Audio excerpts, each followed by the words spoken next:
बघा, शेणही मारत आहेत, हाकलून तर लावत आहेत, आता शेण मारत आहेत, उद्या काय मारतील याचा भरोसा नाही. म्हणून माझी सल्ला आहे भाजपचे उमेदवारांना, सांभाळून राहा रे बाबा.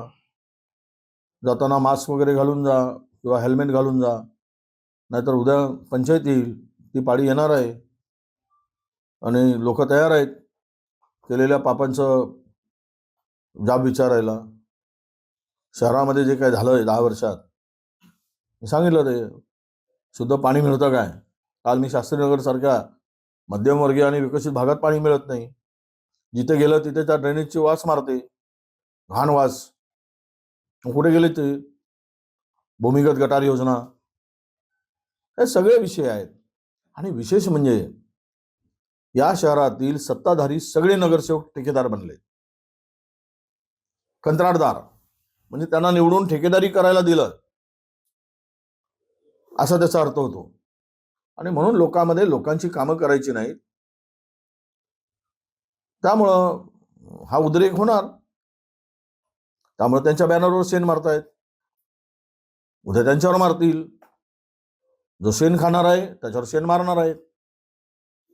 हे काय लपून राहणार नाही आता, आणि ते होणार असं मला वाटतं. रायवळकर यांच्या पार्टीतला सध्या व्हिडिओ व्हायरल झालाय.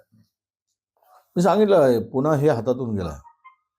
पुण्यामध्ये अनेक गुंडांच्या टोळ्या प्रचंड सक्रिय, आणि गुंडांच्या टोळ्यांना पूर्ण पाठिंबा सत्ताधाऱ्यांचा आहे.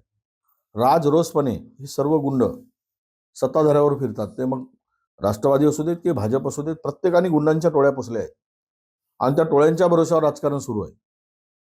हे सगळे वसुली एजंट नेमले गेले आहेत आणि त्यामुळं कायदा सुव्यवस्थेचा प्रश्न पूर्ण ऐरणीवर आहे. कायदा सुव्यवस्था पूर्ण धुळीस मिळाली आहे राज्यातील. खुलेआम गुंडांची मस्ती चालली आहे, खुलेआम खून, मारामाऱ्या, बलात्कार, अपहरण, प्रचंड वाढ झाली आहे. पोलिसांचा धाकच राहिला नाही, गृह विभागाचा धाक राहिला नाही, गृहमंत्र्याचा धाक राहिला नाही. हे वाऱ्यावर सोडलाय गृह विभाग, वाऱ्यावर. राम भरोसे, केवळ भाषणं करा, टाइमपास करा, मोठमोठ्या वल्गना करा आणि खोटी आकडेवारी द्या, हेच चाललेलं आहे. अजित पवार पण आहे. आता हिंदुत्ववादी बनणारे आणि हिंदुत्ववाद्याबरोबर सोबत असणारे यांची आता सत्तेसाठी जे करतायत ते एकेकाळी भाजपनी सुद्धा केलेलं आहे. भाजपच्या पूर्वजांनी मुस्लिम लीग बरोबर युती केलीच होती, हा इतिहासच आहे. हे आता हिंदू मुस्लिम मतासाठी बोंबा मारत आहेत. आता कुठे गेला यांचा हिंदुत्व? काल नितेश राणे सांगत होते जय श्रीराम म्हणणाराच खुर्चीवर बसेल. मग हे काय सुरू आहे? निवडणुकीमध्ये कधी असा धर्माचा वापर होतो, जातीचा वापर होतो, पण खुलेआम धर्म आणि जात त्याचा वापर केला जात आहे.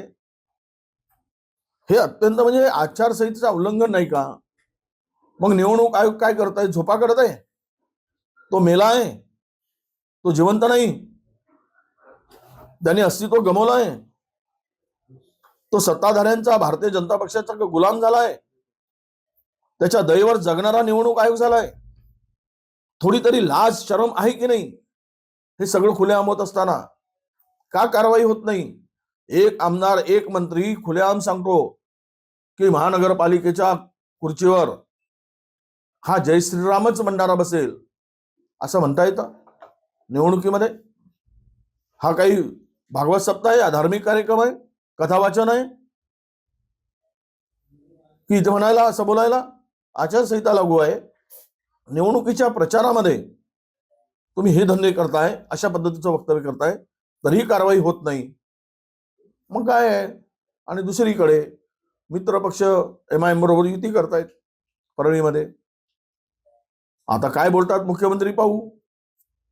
आणि त्यांचे ते काही आहेत पोचलेले 2-4 हिंदुत्व सांगणारे, ते काय बोलतात तेही पाहू. सुनील तटकरे यांचं वक्तव्य. बरोबर आहे ना. पहिले भांडले कशाला?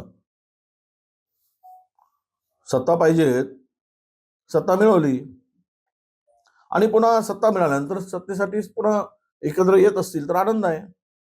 नाहीतरी राष्ट्रवादीला वैचारिक भूमिका पवारसाहेबांची ती होती, ती तर पक्ष फोडल्यानंतर अजित पवारांनी आणि नेहमीच सत्तेच्या बाजूनच राष्ट्रवादी पक्षाची भूमिका राहिली आहे. सत्तेच्या विरुद्ध कधीच त्यांनी भूमिका घेतली नाही. जिथे सत्ता मिळेल तिथे त्यांचा पहिला पाऊल असतो. ते एनकेन प्रकारे सत्ता मिळवणं हा त्यांचा अधिकार, त्यांचा उद्देश असतो. आता पवार साहेबांना जर त्यांच्या बरोबर एकत्र येऊन सत्तेमध्ये सहभागी व्हायचं असेल तर मला वाटतं की राष्ट्रवादी दोन्ही पुरोगामित्व सोडलेत.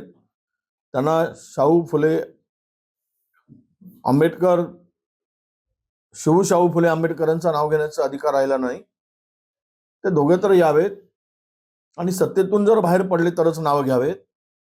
नाहीतर आपल्या पाठीमागे दोघे एकत्र येऊन सत्तेमध्ये बसताना हेडगेवार आणि गोळवलकर गुरुजींचा फोटो मागे लावावा, असा आमचा त्यांना सल्ला आहे. अजित पवारांना टार्गेट करताय. नाही, मी अजित पवारांना टार्गेट कालपासून केलंच नाही. अजित पवार टार्गेट करण्यासाठी इथे अजित पवारांचं काही अस्तित्व नाही विदर्भात. विदर्भात आहे काय?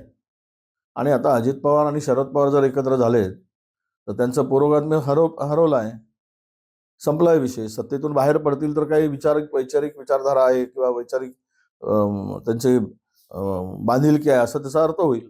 पण मला काही दिसत नाही ते.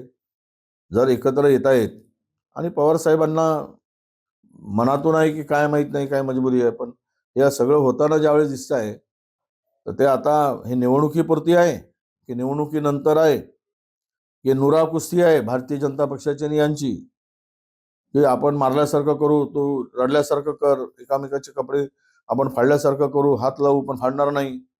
हे जे आरोप प्रत्यारोप चाललाय, तमाशा केलाय महाराष्ट्राचा. आयला कोण कुठे आहे कळायला कळत नाही. कोण सत्तेत आहे, कोण विरोधक आहे, कोण मंत्री आहे, कोण उपमुख्यमंत्री आहे, काय कळायलाच मार्ग नाही. म्हणजे हे तर इतका विचित्रपणा मला महाराष्ट्रात दिसतोय आमच्या इतक्या वर्षाच्या राजकारणात. आम्ही गेले 35 वर्षात असा धंदा पाहिला नाही. हा नवा धंदा महाराष्ट्रात राजकारणाचा भारतीय जनता पक्षाने सुरू केलाय. त्यामुळे आम्ही टार्गेट अजित पवारांना करायचा प्रश्नच नाही. अजित पवार तर फार छोटे आहे. आमची लढाईच भाजप बरोबर आहे विदर्भात, त्यांच्याबरोबर आमची लढाईच नाही. नगरसेवक आहे आणि त्यांनी 151 पैकी 120 जागा जिंकण्याचा उद्देश आहे. असं आहे, 51% मतं मिळत आहेत असं बावनकुळे जी म्हणाले. आता 51% आणले कुठून? तर निवडणूक आयोग, बोगस मतदार, मतांची चोरी, याचं कॅल्क्युलेशन केलं असेल, त्यामुळे 51% आले. हे काय भविष्य बघतायत की यांनी काय कुठला भविष्य पाहिलाय 51% मतं मिळवण्यासाठी? त्यामुळे त्या बळावर जर म्हणत असतील निवडणूक आयोगाच्या, पोलीस यंत्रणेच्या, बोगस मतदाराच्या, पैशाच्या भरोशावर, तर नक्की ते 120 जागा जिंकतील, यात काही शंका नाही.